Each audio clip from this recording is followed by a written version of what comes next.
Assalamu alaikum, beautiful people, and welcome back to another episode of Mystical Block. I have been busy in between episodes.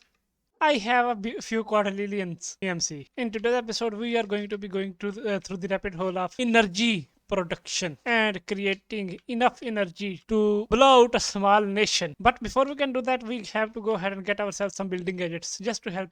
These building gadgets are going to make building stuff easier. There we have the building gadget, the exchanging gadget as well, and the copy paste gadget. All of these gadgets are going to be very useful just to aid the process of building stuff. And the very first thing we have to do is go ahead and change up our base a little bit. 1 minute 37 seconds later. Now, how the building gadget works, I am not really sure because I haven't played them with a lot.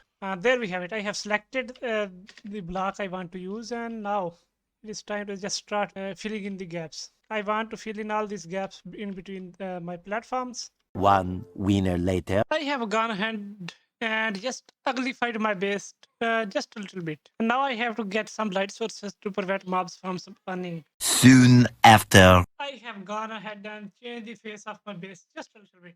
It has gotten even more uglier than before. That is how modded Minecraft bases go. The rabbit hole of choice is going to be FE. Now, how are we going to get said energy? We are going to be creating ourselves a fission reactor. Yep, you heard it right, a fission reactor. Now, the fission reactor is going to require some blocks and very specific placements. A fission reactor is going to require the following blocks: a reactor casing block, a reactor port, a reactor logic adapter, and fuel assembly. We are going to require a steel casing, which requires osmium steel and glass. Everything is available to us.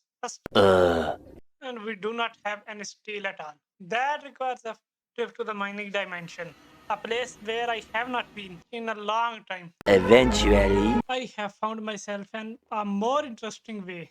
Instead of going mining for steel and hoping that there is steel ore, I have found another way of obtaining steel. That is going to revolve around immersive engineering. Yeah. We have to get our hands on an arc furnace.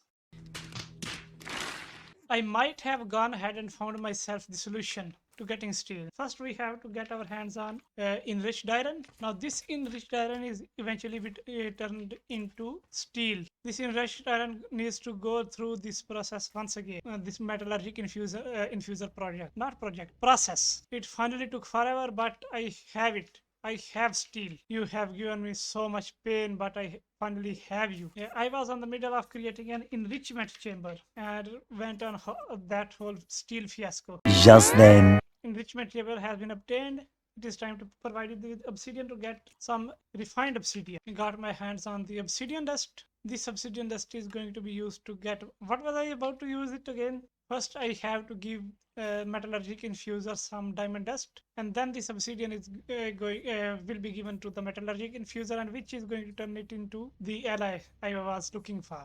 The it is still at the process of refined obsidian dust. The refined obsidian is going to be used inside of the metallurgic infuser, and then it can turn the ally into its upgraded form, that form being ultimate alloy. By ultimate I mean atomic alloy. On the other hand, we have to get ourselves the elite control circuit. What I am doing is currently I am just unlocking the basic recipes so that I don't have to struggle with all these alloys and other later. And now it is time for the ultimate control circuit. And there we have it, folks. The ultimate materials for mechanism have been obtained. I was on this quest, the quest of Fissile. This is going to require isotopic centrifuge, chemical infusers, chemical dissolution chamber, chemical oxidizer, electrolytic separator, enrichment chamber, and rotatory condenser. That is a mouthful, which means that I have to get a hold of all these basic components. These energy tables are going to be useful inside of the crafting recipe related with this mod. I have obtained the chemical tanks as well. I also am going to require these energy cubes from this mod. What I wanted to do was to start setting up for this whole process. The very first block of the puzzle is going to be a centrifuge, an isotopic centrifuge. The isotopic centrifuge has been obtained. Now let me craft the rest of the components necessary to create our fissile fuel. 2,000 years later. I have gone ahead and got the necessary components needed for fissile fuel production. Every single machine is right here, and I am also following myself a tutorial. There will be a link in the description to the tutorial I am using. Be sure to say hi, because that is quite the easy tutorial to use. Later. I have gone ahead and made my base even uglier than before. I mean, look at this. It is like a 3-year-old took a vomit on top of my base. But this is my base and I love it. And I feel like right here is the place where I am going to be setting up the fissile fuel plant. A lot of boring math later. How this whole contraption works. And yes, I am doing some very dangerous things that could very well explode my base. In order to make this work, you are going to require some basic pressurized tubes, some universal cables.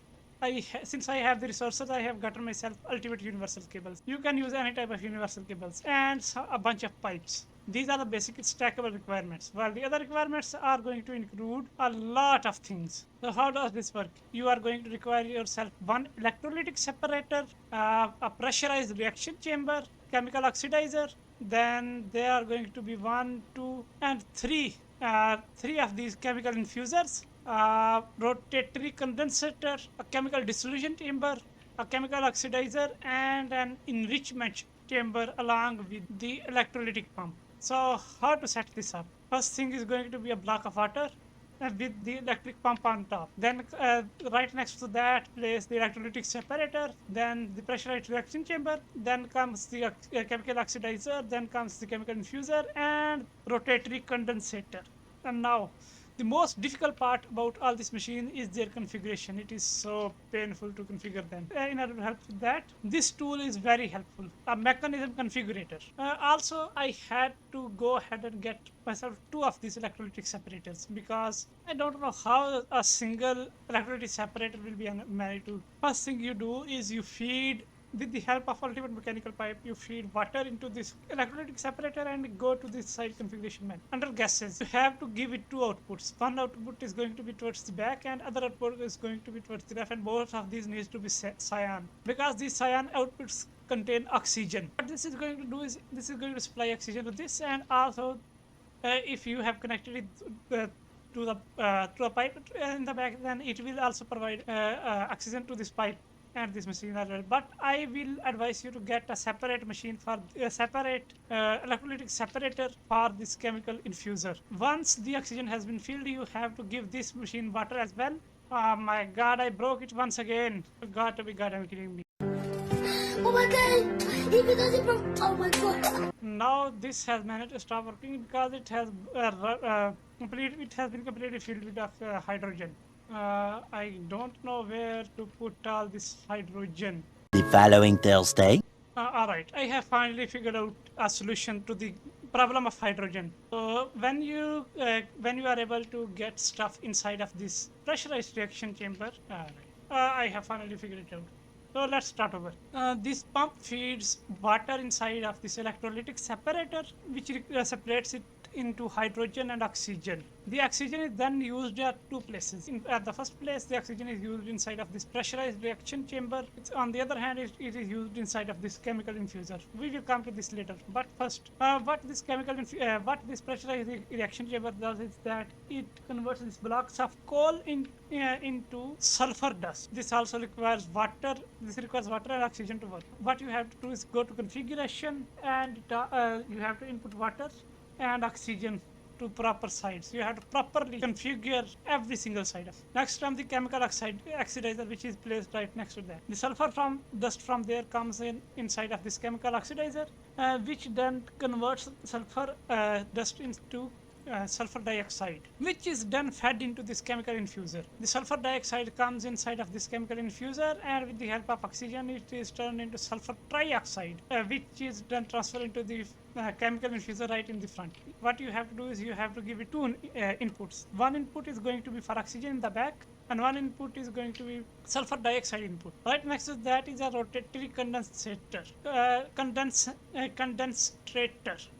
It is a totally separate machine, and it creates the only purpose for this is to create water vapor. All you have to do is feed water to it, and it will create water vapor, which is then fed into a chemical infuser with the help of sulfur dioxide and chemical water vapor. Sulfuric acid is produced, and now comes the final steps. When you come to the point of creating sulfuric acid, you have to feed fluorite crystals to it. Depending on your modpack, I currently have EMC, so I use EMC to feed fluorite into this, which turns into a hydrofluoric acid, which is then transferred into a chemical infuser. On the other hand, you have to get yourself an enrichment chamber and a chemical oxidizer. You feed uranium ingots to the enrichment chamber, which turn it into yellow cake uranium, then which is then put into chemical oxidizers, which turns the yellow cake uranium into uranium oxide. This uranium oxide is then transferred into this chemical infuser, and which infuses both things to create uranium hexafluoride. This uranium hexafluoride is sent to an isotopic centrifuge, which then turns into a fissile fuel. I don't know why people have not made a proper guide to setting this up, but I finally managed to do that, and in the next episode I am going to be focusing on getting myself a fission reactor set up. But for now, this much pain is going to be it. My brain is dead, and I am finally going to be taking a rest after learning about all this fission and chemistry. Bye bye! And I'm